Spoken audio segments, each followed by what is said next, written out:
नमस्कार, welcome to the success point. Class 10th का हम लोग क्षार वाले चैप्टर के महत्वपूर्ण क्वेश्चन आंसर हम देखेंगे। पीतल एवं तांबे के बर्तनों में दही एवं खट्टे पदार्थ क्यों नहीं रखना चाहिए? क्योंकि खट्टे पदार्थ में क्या होता है, अम्ल होता है, और पीतल और तांबा एक धातु है, तो अम्ल धातु से क्रिया करके जो है जहरीले पदार्थ बनाता है और उनको खाने से हमारे शरीर को नुकसान हो जाएगा, इसलिए उनमें नहीं रखना चाहिए। उत्तर आप पढ़ सकते हैं। प्रश्न नंबर 2, धातु के साथ अम्ल की अभिक्रिया होने पर सामान्यतः कौन सी गैस निकलती है? एक उदाहरण के द्वारा समझाइए। इस गैस की उपस्थिति की जांच आप कैसे करेंगे? ठीक है, तो जब भी धातु की अम्ल के साथ अभिक्रिया, जैसे जिंक धातु है, HCl अम्ल है, तो जब अभिक्रिया होती है तब एक लवण बनता है और साथ में कौन सी गैस निकल रही है? Hydrogen gas.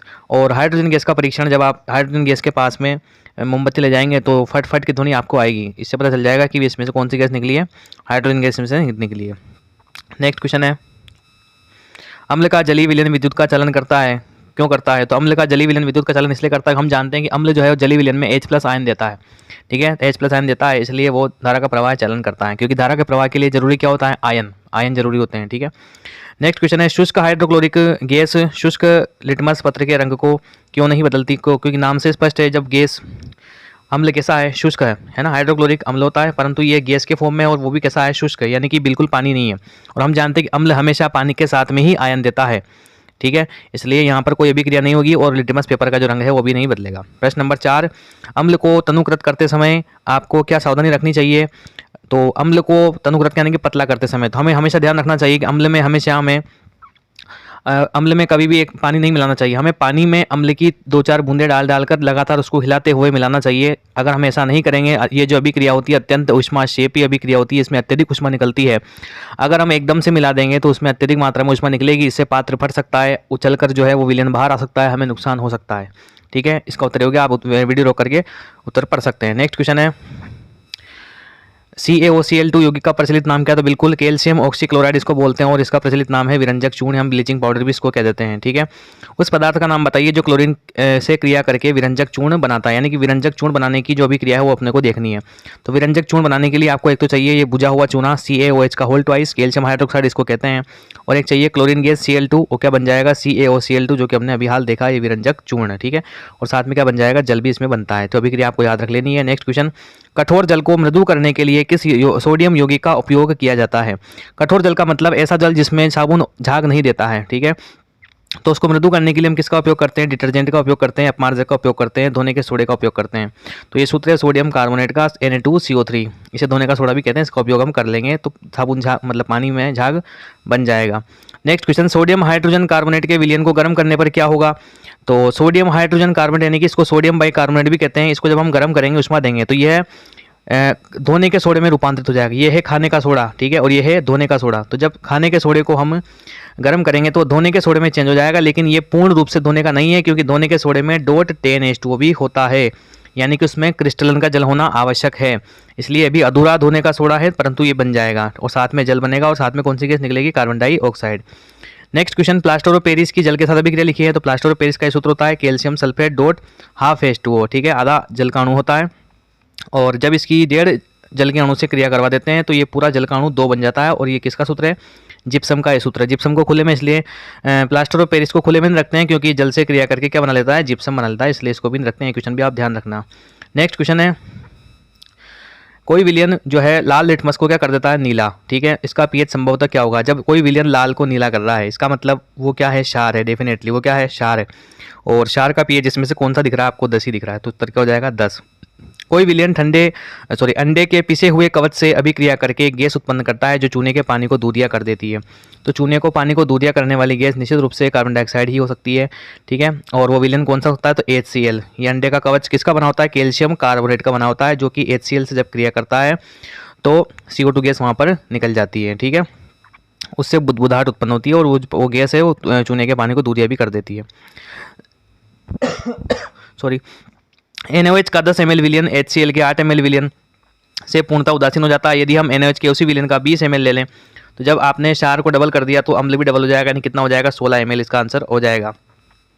अपच का उपचार करने के लिए किसका उपयोग करते हैं? अपच का मतलब पेट में गैस बनती है, जलन होती है, यानी कि अम्ल बन गया पेट में। अब अम्ल को उदासीन करने के लिए किसकी जरूरत पड़ेगी आपको? क्षार की। और क्षार का मतलब होता है एंटी एसिड, यानी कि एंटासिड। ठीक है, मिल्क ऑफ मैग्नीशिया जरूर याद रखना आप, MgO। ठीक है। मिल्क ऑफ मैग्नीशिया एक फेमस एंटासिड का काम करता है। ये जो है पेट की अम्लता को दूर करके राहत पहुंचाने का काम करता है। जिस हम इनो पीते हैं ना, उसमें वो आता है। ठीक है।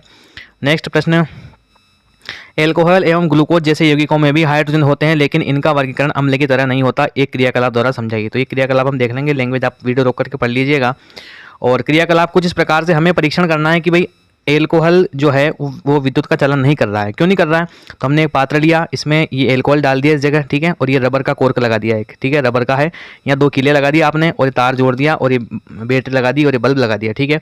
जब हम बटन को ऑन करते हैं, ठीक है, जब हम बटन को ऑन करते हैं तो हम देखते हैं कि विलयन होने के बावजूद भी कौन सा विलयन भरा हुआ है इसमें, एल्कोहल का, फिर भी जो है बल्ब नहीं जलता है। इसका मतलब जो है एल्कोहल का जलीय विलयन विद्युत का चालन नहीं कर रहा है। अगर हम इस एल्कोहल की जगह यहाँ पर अम्ल डाल देते हैं तो ये बल्ब जल उठेगा। क्यों? क्योंकि परिपथ पूरा हो जाएगा, अम्ल की वजह से ये करंट यहाँ से यहाँ आ जाएगी, इसलिए परिपथ पूरा हो जाएगा और बल्ब जल उठेगा। अतः हम प्रयोग द्वारा कह सकते हैं कि एल्कोहल का जलीय विलयन विद्युत का चलन नहीं करता, क्योंकि वो उसमें आयन बनते नहीं है। ठीक है। नेक्स्ट क्वेश्चन है, आश्रित जल विद्युत का चालन क्यों नहीं होता जबकि वर्षा का जल होता है। तो सीधी सीधी बात है, आश्रित जल का मतलब शुद्ध जल, शुद्ध जल में आयन बनते नहीं है, जबकि वर्षा का जल कैसा होता है, थोड़ा सा अशुद्ध होता है, अम्लीय वर्षा होती है, उसमें आयन बन जाते हैं, इसलिए विद्युत का चालन कर देता है। नेक्स्ट क्वेश्चन, जल की अनुपस्थिति में अम्ल का व्यवहार अम्लीय क्यों नहीं होता। तो बार बार अपन बोल चुके हैं कि अम्ल हमेशा जलीय विलयन में ही आयन बनाते हैं। अब जल ही अनुपस्थित है तो आयन बनेंगे नहीं, और आयन नहीं बनेंगे तो अम्ल का व्यवहार भी कैसा नहीं होगा, अम्लीय नहीं होगा। ठीक है। नेक्स्ट क्वेश्चन, एक ग्वाला जो है वो ताजे दूध में, उससे पहले ताजे दूध का पीएच 6 होता है। ठीक है। ताजे दूध का पीएच कितना होता है, 6। या दही बन जाने पर इसका पीएच के मान में क्या परिवर्तन आएगा, तो दही बन जाने पर जो है पीएच का मान क्या हो जाएगा, कम हो जाएगा, क्योंकि दही क्या होता है, अम्लीय होता है। ठीक है।